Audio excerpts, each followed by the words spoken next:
ગુજરાતમાં નકલી કાંડ ઝડપાવાનો સિલસિલો યથાવત જોવા મળી રહ્યો છે। 2 દિવસ પહેલા જ નકલી ઈડીની ટીમ પકડવામાં આવી હતી, ત્યારે હવે નકલી મુન્નાભાઈ પકડાયા હોવાની ઘટના સામે આવી છે। સુરતમાંથી 1-2 નહીં પણ એક સાથે 13 જેટલા ડોક્ટરોને સકંજામાં લેવાયા છે। આરોગ્ય તંત્ર ઊંઘતું રહ્યું અને સુરતની જાંબાઝ પોલીસે આખું ઓપરેશન પાર પાડીને ફરજી ડોક્ટરોને ઝડપી કાર્યવાહી હાથ ધરી હતી। આ ડોક્ટરોના કાંડ જાણીને તમે પણ ચોંકી જશો। આ ડોક્ટર્સ નકલી ડિગ્રીઓનો પણ વેપલો કરતા હોવાનું સામે આવ્યું છે। જુઓ આ ફરજી ડોક્ટરોનું કારસ્તાન અમારા વિશેષ અહેવાલમાં।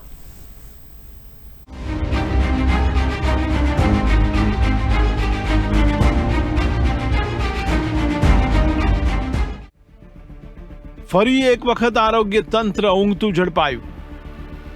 આરોગ્ય તંત્ર નિષ્ક્રિય, પોલીસ તંત્ર સક્રિય। બોગસ ડિગ્રીનો 32 વર્ષથી ચાલતો ખેલ પડ્યો ઉઘાડો। સુરતમાંથી બોગસ ડોક્ટરોનો રાફડો પકડાયો। નકલી ડોક્ટરો, નકલી ડિગ્રીઓ, આશરે 14 જેટલા ડોક્ટર્સને સકંજામાં લેવાયા।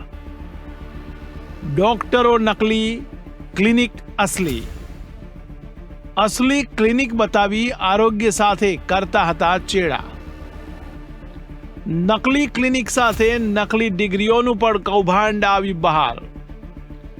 1500 જેટલા નકલી ડિગ્રીઓ કરાઈ જપ્ત। કૌભાંડ આશરે 8.5 કરોડથી વધુ હોવાનું સામે આવ્યું। ગુજરાતમાં તાજેતરમાં નકલી ઈડીની ટીમ પકડવાની ઘટના સામે આવી હતી, ત્યારે સુરતમાંથી હવે નકલી ડોક્ટર્સ પકડાવાની ઘટના પણ સામે આવી છે। ત્યારે સુરત ઝોન 4માં પોલીસ દ્વારા એક ખાસ અભિયાન કાર્યરત કરવામાં આવ્યું હતું। ત્યારે આ અભિયાન અંતર્ગત અનેક નકલી ડોક્ટર્સને પકડી પાડવામાં આવ્યા છે। તે ઉપરાંત આ નકલી ડોક્ટર્સ પાસેથી અનેક નકલી દસ્તાવેજો સાથે નકલી ડિગ્રી અને સર્ટિફિકેટ પણ જપ્ત કરવામાં આવ્યા છે। તે ઉપરાંત સુરત પોલીસ દ્વારા એ પણ સૂચન કરવામાં આવ્યું છે કે આગળ પણ આ અભિયાન ચલાવવામાં આવશે। તેમાં અનેક અન્ય નકલી ડોક્ટર્સને પોલીસના હાથમાં આવે તેવી आशंका व्यक्त કરવામાં આવી છે। सूरत शहर में माननीय एचएम सर, डीजी सर और सीपी सर इनके निर्देशन से जो फर्जी डॉक्टर हैं जो बिना डिग्री के या गलत डिग्री के साथ में प्रैक्टिस करते हैं, उनके लिए इंफॉर्मेशन मिला कि पांडेसरा पुलिस स्टेशन विस्तार में 3 डॉक्टर के बारे में इंफॉर्मेशन मिला कि वो उनकी डिग्री फर्जी है और यहाँ पे वो एलोपैथिक दवाओं की प्रैक्टिस कर रहे हैं। तो आरोग्य विभाग की टीम के साथ में शशिकांत मिश्री महतो, ये प्रिंस क्लिनिक करके चलाता है, दूसरा सिद्धार्थ कालीपद देवनाथ और तीसरा डॉक्टर जो है वो पार्थ कालीपद देवनाथ। ये तीनों डॉक्टर हैं, ये पांडेसरा विस्तार में एलोपैथिक दवाओं के साथ में प्रैक्टिस करते थे। तो आरोग्य की टीम के साथ में इनके यहाँ पे पुलिस की टीम गई और जब इनकी डिग्रियों की मांगी गई इनसे डिग्री, तो इन तीनों ने BE-MS की degree bachelor of electro homeopathy medical science इसका एक सर्टिफिकेट दिया और इसका फुल फॉर्म उन्होंने अपने हिसाब से बताया कि ये सर BE-MS जो है वो basic of electro homeopathic medical science है।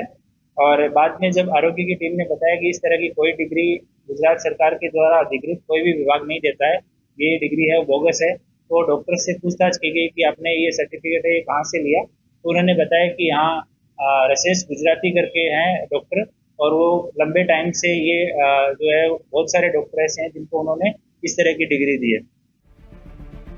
બોગસ ડોક્ટરો પોલીસના સકંજામાં। ત્યારે સુરતમાંથી ઝડપાયા બોગસ ડોક્ટરો। પોલીસનું અભિયાન સફળ, નકલી ડોક્ટરો આવ્યા સકંજામાં। પોલીસે પાંડેસરામાં ચાલતા 3 ક્લિનિક પર પાડ્યા હતા દરોડા। તો દરોડામાં ઝડપાયા બોગસ તબીબ। પોલીસને નકલી તબીબ સાથે નકલી સર્ટી પણ મળ્યા। ત્યારે નકલી સર્ટી સુરતના જ તબીબે આપ્યા હોવાનું પણ ખુલ્યું। ત્યારે પોલીસને ગઈ શંકા અને તપાસનો ધમધમાટ શરૂ કર્યો। ત્યારે તપાસ બાદ પોલીસે અત્યાર સુધીમાં કુલ 13 ને ઝડપી પાડ્યા। સુરત પોલીસે ઘટસ્ફોટ કર્યો છે કે કોઈ પણ ટ્રેનિંગ કે મેડિસિનની જાણકારી આપ્યા વગર આ લોકો માત્ર 10 દિવસમાં સર્ટિફિકેટ કે ડિગ્રી આપી દેતા હતા। ત્યારે કોઈ પણ ઇન્ફ્રાસ્ટ્રક્ચર વિના ટ્રેનિંગના નામે 1200 સર્ટિફિકેટ આપવામાં આવ્યા છે. આ રેકેટ ચલાવનાર મુખ્ય આરોપી સહિત 13 લોકોની ધરપકડ કરવામાં આવી છે, જેમાં બોગસ ડોક્ટરોનો પણ સમાવેશ થાય છે. આ 13 ડોક્ટરોમાં સમીમ અંસારી નામનો બોગસ ડોક્ટર પણ સામેલ છે, જેને કારણે થોડા દિવસો પહેલા જ એક નાનકડી બાળકીનું મૃત્યુ થયું હતું. ડોક્ટર રાવત અને doctor Rashesh bogus medical degree આપવાનું ચલાવતા હતા રેકેટ. તાલીમ આપવાનું કહી 10 દિવસમાં જ આપી દેતા સર્ટી. 70,000માં વેચતા હતા મેડિકલની ડિગ્રી. ધોરણ 10-12 પાસ બેકારોને બનાવતા હતા ટાર્ગેટ. સર્ટી આપી રજિસ્ટ્રેશન પેટે મહિને 5,000 રૂપિયા વસૂલતા. આખા ગુજરાતમાં 1200 લોકોને बोगस सर्टिफिकेट अपाया. बाद में रशेश गुजराती को यहाँ पे जाके उससे पूछताछ की गई और सर्च की गई, तो वहाँ पे भी जब रशेश गुजराती के यहाँ पे उसके ऑफिस में गए तो बालाजी कृपा सोसाइटी पालनपुर जगाट नाका रामदेव रोड पे रहता है.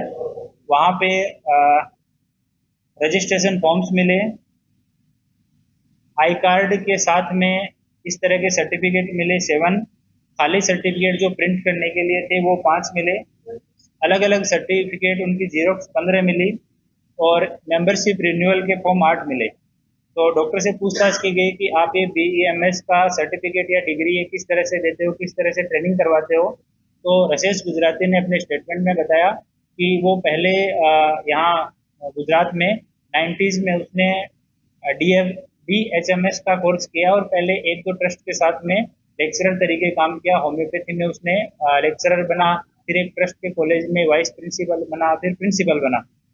उसके बाद उसने धीरे धीरे उसमें ज़्यादा उसको बेनिफिट नहीं हो रहा था, तो इलेक्ट्रो होम्योपैथी के बारे में उसको पता लगा और रशेश गुजराती शार्प है तो उसने इसके बारे में स्टडी किया. तो उसको पता लगा कि भारत सरकार या राज्य सरकार कोई भी इसके बारे में किसी तरह का रूल है वो कोई पब्लिश नहीं किया हुआ है, कोई रूल रेगुलेशन से इलेक्ट्रो होम्योपैथी जो है वो बाहर है. तो इसने एक अहमदाबाद के डॉक्टर हैं BK रावत, उनके संपर्क में आया ये. फिर इन दोनों ने मिलके पहला जो इनिशियल कुछ लड़कों को 5-7 लड़कों को जिसका नाम इनको भी नहीं पता है, उनको प्रॉपर तरीके से इलेक्ट्रो होम्योपैथी के बारे में बताया. 3 साल का कोर्स था, पर लगभग 2 साल में इन लोगों ने उनको ट्रेन किया और इलेक्ट्रो होम्योपैथी की दवाई देना, क्या क्या रोग का उपचार हो सकता है वो सिखाया.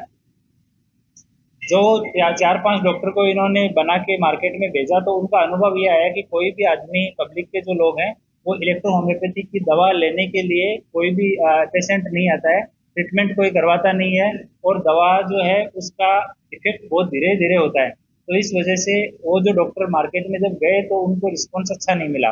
तो इन लोगों ने बाद में अपनी स्ट्रेटेजी 2002 के बाद में इन्होंने अपनी चेंज की और इन्होंने जितने भी लोग थे जो कोई किसी डॉक्टर के यहाँ काम करता था, बाहर का व्यक्ति, उन लोगों से संपर्क करना चालू किया.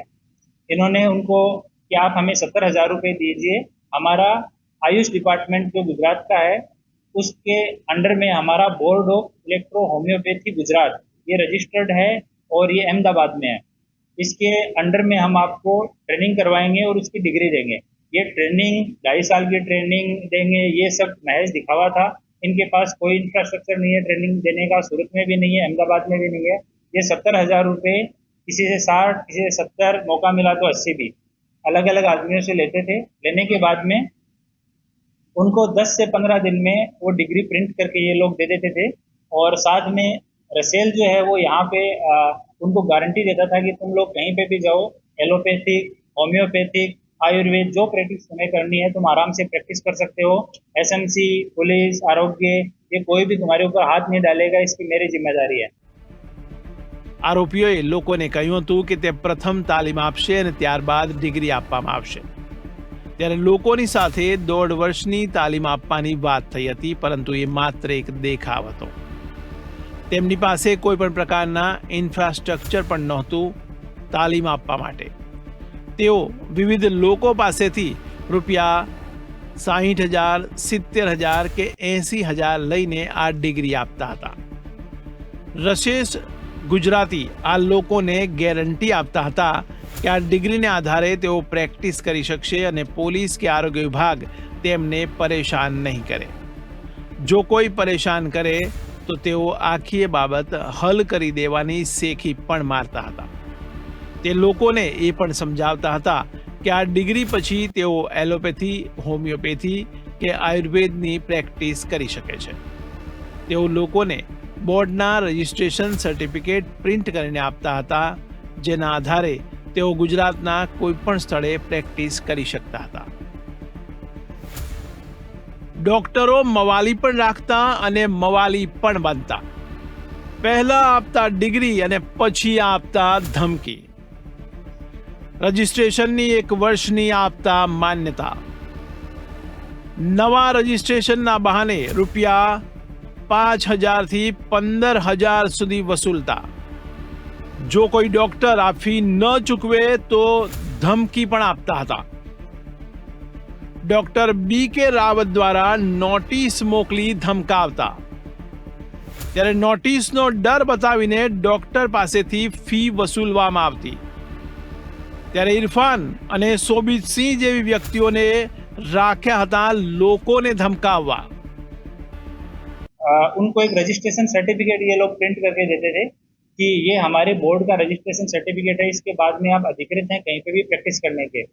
तो वो सर्टिफिकेट की वैलिडिटी ये लोग रखते थे कि जैसे 1 साल की वैलिडिटी का दिया तो उसके रिन्यूअल के बहाने से 5,000 रुपये से लेकर 15,000 रुपये तक ये पर डॉक्टर का 1 साल का वसूलते थे.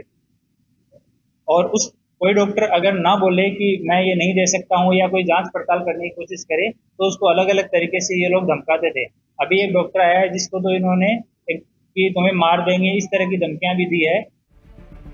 ઝડપાયેલા આરોપીઓ: ડોક્ટર રશેશ ગુજરાતી, ભૂપેન્દ્ર રાવત, ઇરફાન સૈયદ, રાકેશ પટેલ, આમીન ખાન, સમીમ અંસારી, સૈયદ બંસલ, મોહમ્મદ ઇસ્માઇલ શેખ, તબરીસ સૈયદ, રાહુલ રાઉત, શશિકાંત મહતો, સિદ્ધાર્થ દેવનાથ, પાર્થ કલીપદ. જો કે આ બંને નકલી ડોક્ટર્સ દ્વારા 2 ગુંડાઓ પણ રાખવામાં આવ્યા હતા. તેઓ લોકોને ધમકી આપીને નાણાંની ઉઘરાણી કરતા હતા. જો કે આ અમદાવાદના B.K. રાવતે આશરે 1200 ડિગ્રી આપી હોવાનું પણ સ્વીકાર્યું હતું. તો આ લોકો ખાસ કરીને સ્લમ વિસ્તારમાં દવાખાનું ચલાવતા હતા. ત્યારે 70,000 લેખે 1200થી વધુ ડિગ્રી સાથે આ આખું કૌભાંડ આશરે 8.5 કરોડથી વધુ હોવાનું સામે આવ્યું છે.